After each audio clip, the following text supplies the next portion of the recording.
7 personas de Cleveland y un estudiante de la Universidad de Yale en cuarentena. Un hombre ingresado esta mañana en Jacksonville con síntomas de la enfermedad. Un college de California cerrado porque un estudiante viajó en el mismo avión que la segunda enfermera contagiada. 2 escuelas cerradas también en Cleveland. La inquietud del ébola recorre Estados Unidos. Por si fuera poco, la enfermera Amber Vinson, que fue trasladada ayer al hospital Emory de Atlanta, habría tenido síntomas de la enfermedad antes de su viaje Dallas-Cleveland. Eso significaría incluir en la lista de personas expuestas al contagio a todos los pasajeros de su vuelo de ida y no solo el de regreso Cleveland-Dallas. Vinson llamó varias veces a los Centros de Control y Prevención de Enfermedades de Atlanta y por fin le dijeron que sí, que podía abordar ese vuelo de regreso. En la audiencia de hoy ante el Congreso, el director de los CDC admitió que fue una mala decisión. La primera enfermera contagiada, Nina Pham, fue trasladada hoy al hospital del Instituto Nacional de Salud en Maryland. Los CDC están considerando incluir a 75 trabajadores de servicios médicos de Dallas en la lista de personas a las cuales el gobierno les prohíbe viajar por avión. De verdad que se ha complicado la situación. Esperábamos que a esta altura de la situación que vivimos con el ébola en Estados Unidos hubiera más tranquilidad, pero las novedades inevitablemente generan nerviosismo por la sucesión de errores. Le digo bienvenida a la doctora Vanessa Silevi, especialista en enfermedades infecciosas. Nos acompañó la semana pasada, la molestamos nuevamente para que nos ayudara y le agradezco profundamente que haya aceptado. Gracias, Pedro, por invitarme de nuevo. Primero, opinión general sobre lo que se está viviendo. ¿Está decepcionada? ¿Está preocupada? ¿Es razonable que ocurran cosas así porque son humanos los que están involucrados en cualquier proceso? ¿Qué piensa? Pues la verdad yo estoy preocupada y no lo digo para que el público se alarme, pero en realidad hace una semana cuando nos sentamos a hablar de este tema no era tan dramático como lo que estamos viviendo ahora. Ya van 2 personas, bueno, 3 si contamos a Duncan, pero 2 personas en este país diagnosticadas con el ébola y eso es de preocuparse. Aparte de eso, los hechos que han ocurrido recientemente, ayer y antier, y me imagino que vamos a entrar en detalle de eso, son tenebrosos, para serte sincera. Un ejemplo, y me dice si estaba pensando en eso. Una dama que está en cuarentena, se sube a un avión, va a otra ciudad, cuando está en la otra ciudad llama al centro de control de enfermedades para decir que ha detectado que tiene fiebre y es una enfermera, no es que es un problema de que es hipocondríaca, tiene claro que hay temperatura y le dicen que se suba al avión. ¿Qué piensa de eso? Imagínate, ella, como tú sabes, ella fue una de las que estuvo en contacto directo con Duncan, con el paciente Duncan. Y para quien no sabe, el paciente que falleció, Thomas Duncan, que falleció en el Hospital Presbyterian de Dallas. Entonces ella era una de las enfermeras que estaba a cargo de su cuidado. La mandan para la casa y todas las personas que estuvieron bajo el cuidado, que estaban cuidando a este paciente, estaban bajo supervisión estricta de CDC y estaban... el mandato era reportar cualquier tipo de síntoma, fiebre, náuseas.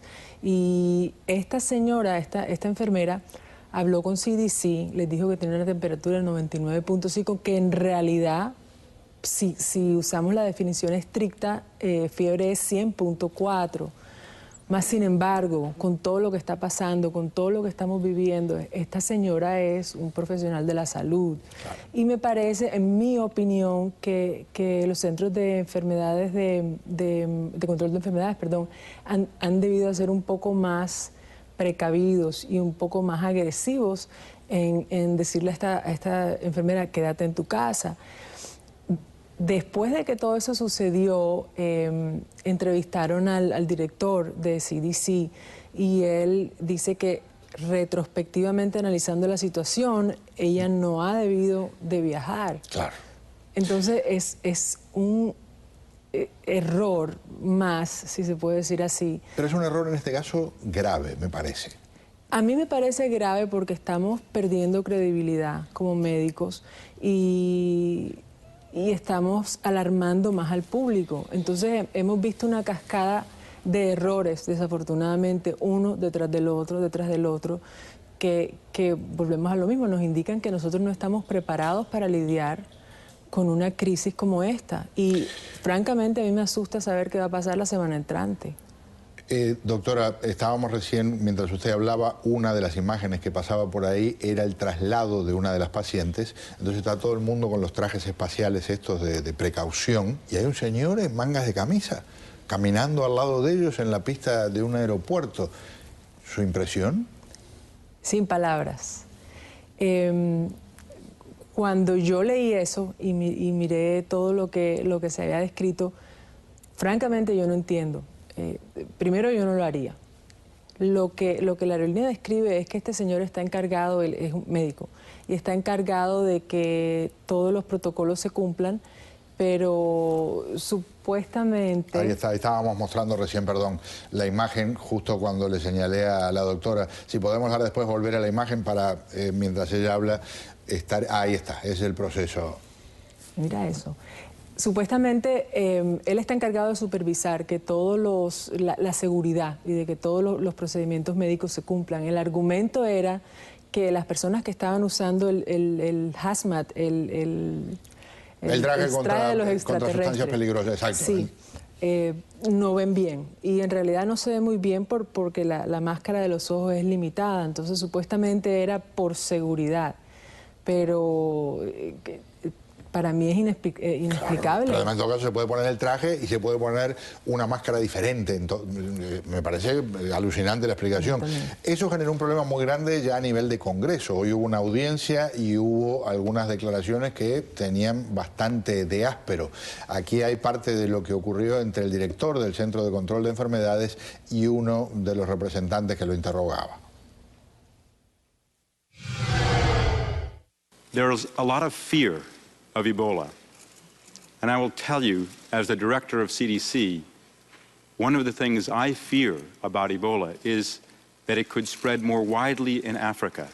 If this were to happen, it could become a threat to our health system and the health care we give for a long time to come. Our top priority, our focus, is to work 24/7 to protect Americans. That's our mission. We protect Americans from threats, and in the case of Ebola, we do that by a system at multiple levels. By underestimating both the severity of the danger and overstating the ability of our healthcare system to handle Ebola cases, mistakes have been made. What was adequate practice for the past has proven to fall short for the present. The trust and credibility of the administration and government are waning as the American public loses confidence each day with demonstrated failures of the current strategy. But that trust must be restored, but will only be restored with honest and thorough action. We have been told, quote, virtually any hospital in the country that can do isolation for Ebola, unquote. The events in Dallas have proven otherwise. Current policies and protocols for surveillance, containment, and response were not sufficient. False assumptions create real mistakes, sometimes deadly mistakes. Obviamente, vamos a ponerlo también sobre la mesa, hay un componente político en este asunto, aparte del médico. El importante, el vital, es el médico. Pero cuando vamos al Congreso ya es de repente un congresista republicano entrevistando a alguien designado por un presidente demócrata, y eso puede enturbiar un poquito las aguas. Pero va en dirección a lo que usted decía como médica especialista en enfermedades infecciosas. El tema de la credibilidad es fundamental para que haya tranquilidad entre la gente. Sí. Y una de las cosas que quería mencionarte es la misma, el sindicato de enfermeras. Hubo bastante conflicto después de que pasó este problema con las dos enfermeras y las alegaciones de que no estaban protegidas adecuadamente. La directora de esa unión amenazó diciendo de que podrían entrar en huelga las enfermeras. ¿Qué hacemos nosotros sin las enfermeras en un hospital? Se para el hospital. Sí, lo mismo entre la comunidad médica. Hay muchas opiniones encontradas y todo el mundo está sorprendido por lo que está pasando y porque no hemos sabido enfrentar esa situación. Aquí en el sur de la Florida, es el lugar donde usted vive, donde usted ejerce su profesión. Sí. ¿Cómo se siente en términos de lo que es la infraestructura hospitalaria, lo que usted conozca?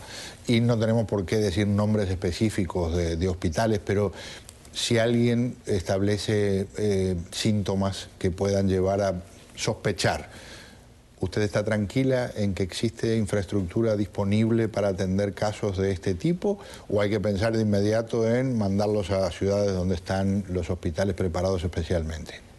Yo pienso que aquí no estamos preparados. A nivel nacional no estamos en realidad preparados en hospitales comunes y corrientes, porque así tengamos el equipo, los uniformes de estos hazmats, no tenemos las unidades donde se pueden situar estos pacientes en isolation.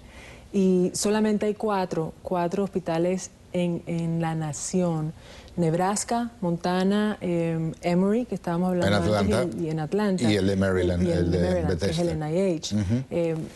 En total, a pesar de que cada uno tiene, los primeros tienen 2 camas, el NIH teóricamente tiene, 7 camas, pero de esas 7 camas, ellos no tienen el personal para atender 7 pacientes, entonces técnicamente serían 2 camas, estamos hablando de más o menos entre 8 y 9 camas, que es lo que hay disponible para atender a estos pacientes con Ebola. Entonces ahora lo que se está haciendo es que los pacientes diagnosticados con Ebola, la recomendación entre paréntesis es mandarlo a uno de estos cuatro centros.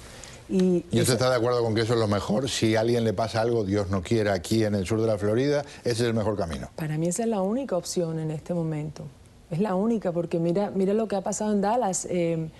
Ese hospital es muy buen hospital, es un hospital reconocido nacionalmente y con todo y eso. Cometieron errores y ahora se ven desbordados porque están en cuarentena decenas de los integrantes del equipo sanitario allí del hospital. Exactamente. Vamos a ver algo de lo que se dice sobre la esperanza que existe vinculada a la creación de vacunas.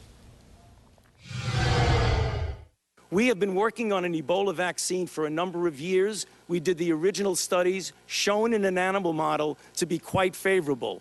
We are now right at the phase where we are in phase 1 trials that some of you may have heard of, started at the NIH on September the 2nd. A second vaccine was started just a couple of days ago by the U.S. military in collaboration with the NIH. When we finish those phase 1 trials, namely asking, is it safe and does it induce a response that you would predict would be protective? It's important to make sure it's safe. If those parameters are met, we will advance to a much larger trial in larger numbers of individuals to determine if it is actually effective, as well as not having a paradoxical, negative, deleterious effect. Por supuesto que en este capítulo lo importante es desear que muy pronto se encuentre esa vacuna. Doctora, un placer tenerla acá. Muchísimas gracias por tenerme de nuevo, Pedro. Un gran gusto. Vamos a cambiar de tema para redondear este segmento. Nos vamos a otra parte del mundo y vamos a ver lo que está ocurriendo con el grupo terrorista ISIL. Estos son nuestros colegas de Euronews reportando.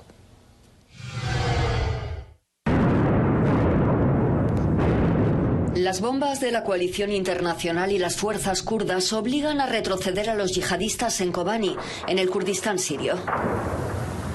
Las unidades de protección del pueblo kurdo lograron progresar en el barrio de Kaniarabane tras choques con combatientes del grupo Estado Islámico. Según el Observatorio Sirio de Derechos Humanos, los yihadistas controlan la mitad de Kobani. Las autoridades kurdas aseguran que menos del 30%. Mientras, en el frente de Irak, el ejército iraquí y fuerzas tribales han logrado detener el asalto de los yihadistas contra Ramadi, capital de la provincia de Al-Anbar, de la que ya controlan el 85%. Las fuerzas iraquíes están desplegando nuevos lanzacohetes para combatir al grupo Estado Islámico, que se acerca peligrosamente a Bagdad.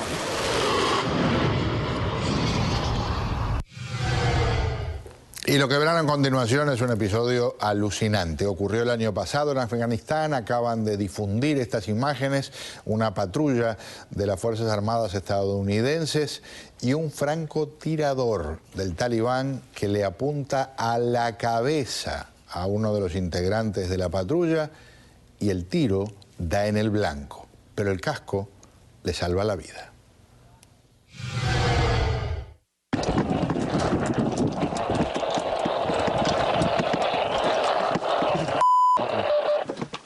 got cover out there?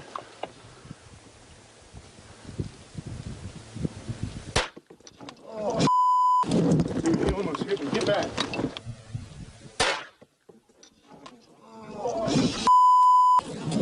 Dude, he almost hit me. Get back. Hey, we got a sniper.